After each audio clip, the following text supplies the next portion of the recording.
risen up to bring light to the night. It's a beautiful thing. It's all because you love me. Oh, it's all because you love me. I see the sky, no more clouds or rain.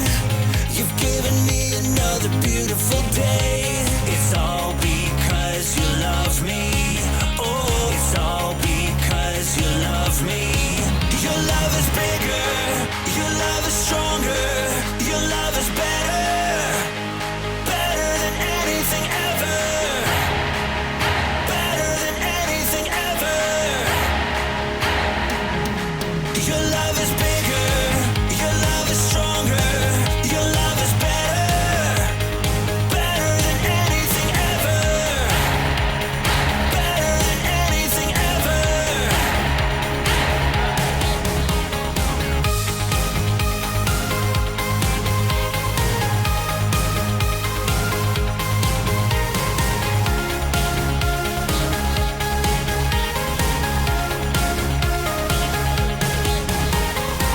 I know you're with me wherever I go. You promise me I am never alone. It's all because you love me. Oh, it's all because you love me. You give me joy and you bring me peace. Gave me a voice so that I could sing. It's all because you love me. Oh, it's all because you love me. Your love is bigger, your love is stronger, your love is better, better than anything ever, better than anything ever. Your love is bigger, your love is stronger, your love is better, better than anything ever, better than anything ever.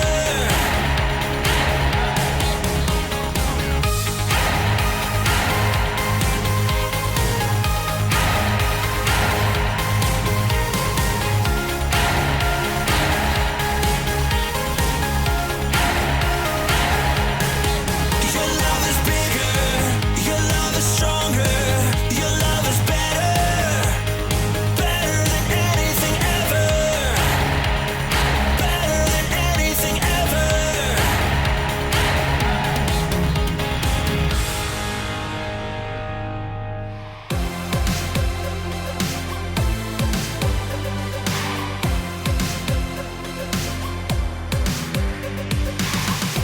You are everything to me.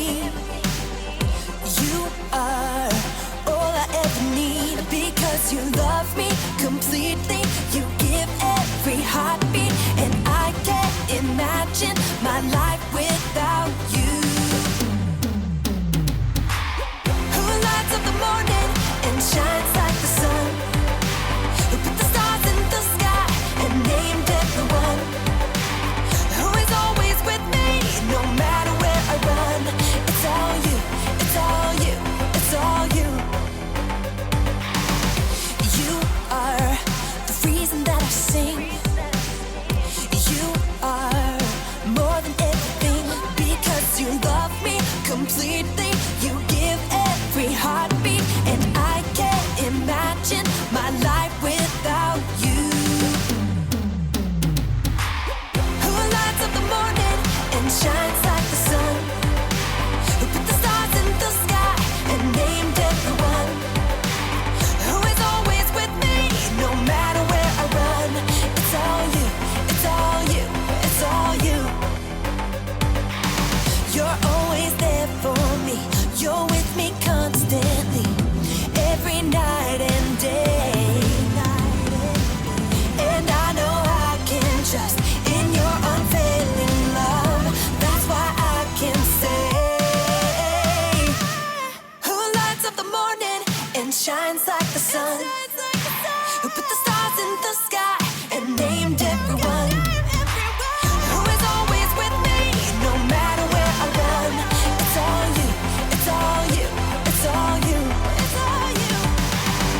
When you hear kind, what comes to mind? A snack bar? A good word of the month at school? A great catchphrase for a t-shirt? Kindness can be all those things, but it can't stop there. Kindness isn't something you wear on the outside. It's what comes from the inside. Kindness chooses to slow down and see the value in someone else, even if you are upset, tired, or in a hurry.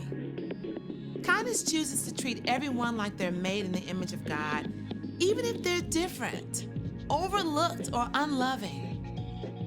See, when you choose kindness, you choose your words wisely. I can't believe you did that! I'm sorry you had a rough day. How can I help? When you choose kindness, you offer it to everyone, from your family and friends to that grouchy old neighbor and that kid at school you can't stand. When you choose kindness, others see the love of God shining through you. That's why kindness is an amazing way to worship God with your life. Because worship is about more than just singing loud. It's all about living loud. Woo!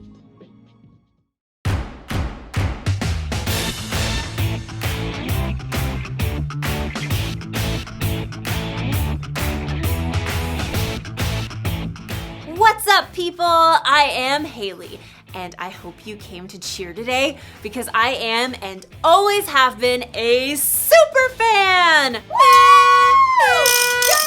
I'm telling you, the town I grew up in, we all rooted for the home team. We ate, drank, and slept orange. And whether we were there in the stands or watching from home, we cheered our hearts and our lungs out for our team. That's what's called kindness. Kindness is showing others they are valuable by how you treat them. And if you're wearing orange like me, you can expect some first-class treatment. But if you're wearing blue, then that means you're a fan of that other team. Our rivals. I can tell you what they're like. They're mean. They're cheaters. They eat broccoli.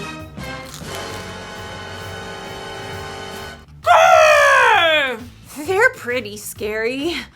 I've actually never met one in person, but that's what I've heard. I am not a fan. Not a fan. You know, if I saw someone on that blue team lying on the side of the road, you know what I'd do? I'm actually not sure what I would do. I'm not sure. But today's Bible story will help us know what we should do. Broccoli!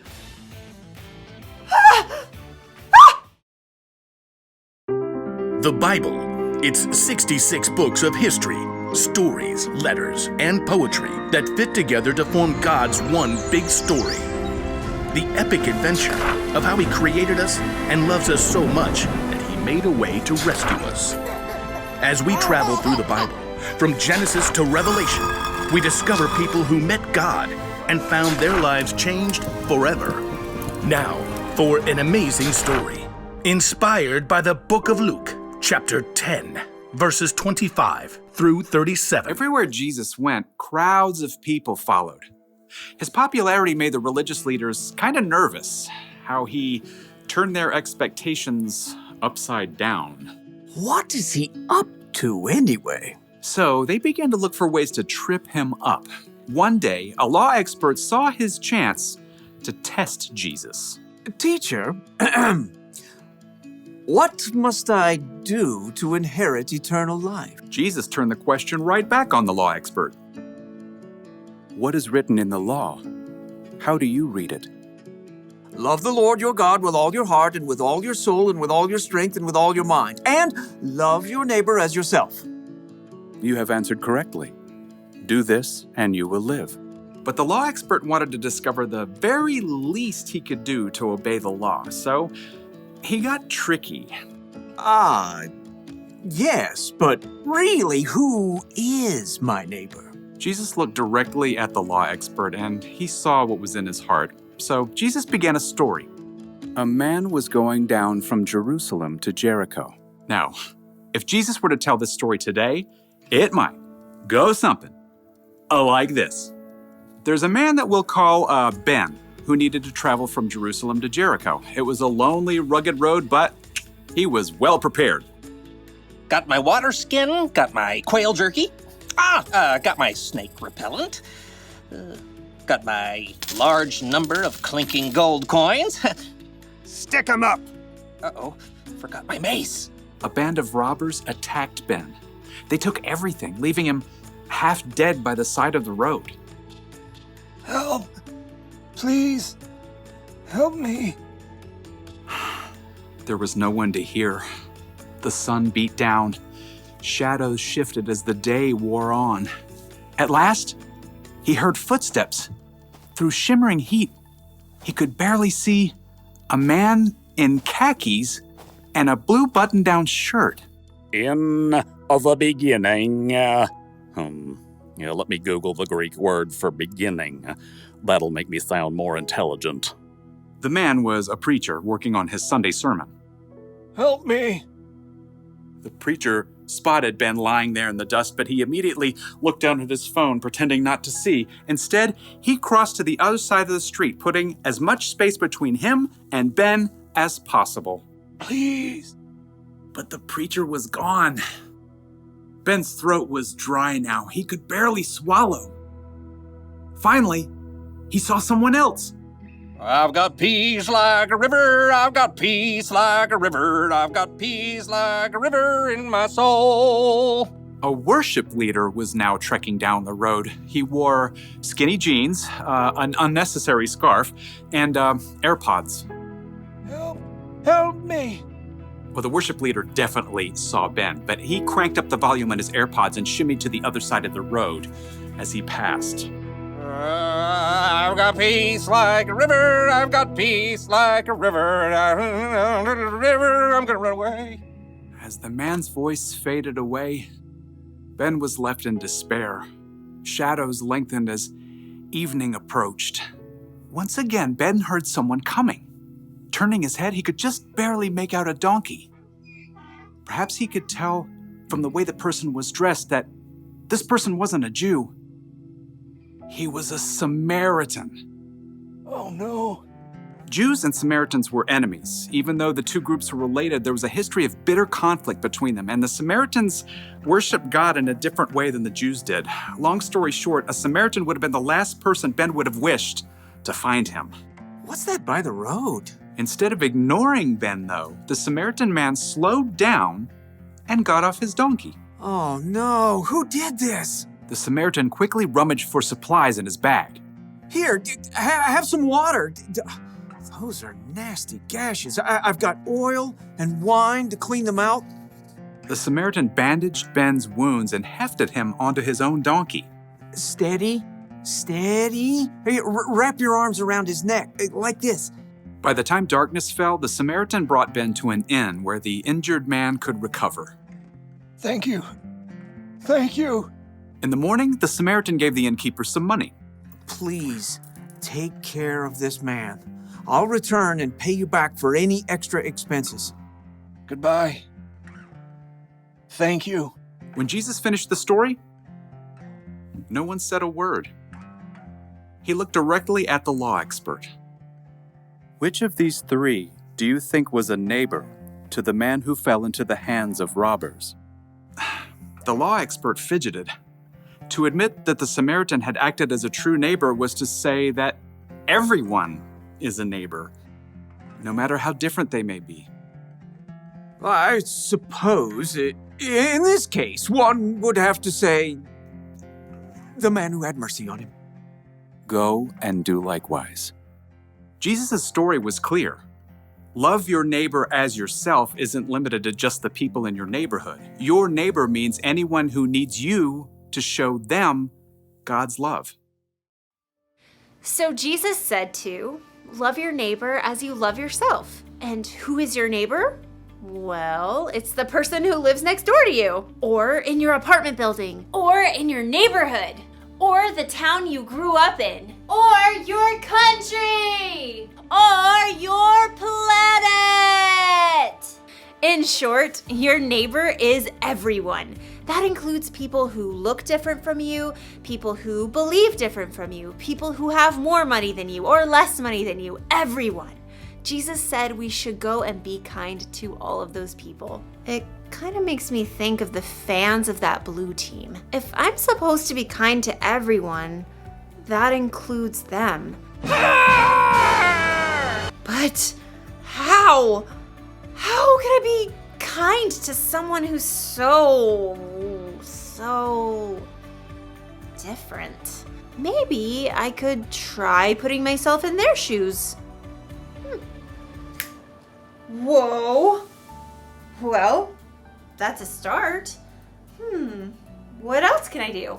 Maybe I can find out more about the Blue fans so I can see what we have in common. Like, I'll bet they grew up rooting for their team just like I did. I'll bet they cheered their hearts and their lungs out. And I bet they ate, drank, and slept blue too. Maybe we're more alike than we think. Or maybe we're just different, and that's okay. In fact, it's incredible to know that there are billions of people with all kinds of differences all over the world. So here's the one thing for us to remember today. Be kind to people who are different from you. Don't just think about what you'd want or need. Put yourself in their jerseys and think about what they'd want or need. It really is possible to be kind to everyone. You know, I hate to admit it, but I look good in this color. And another thing, broccoli? It's really not that bad.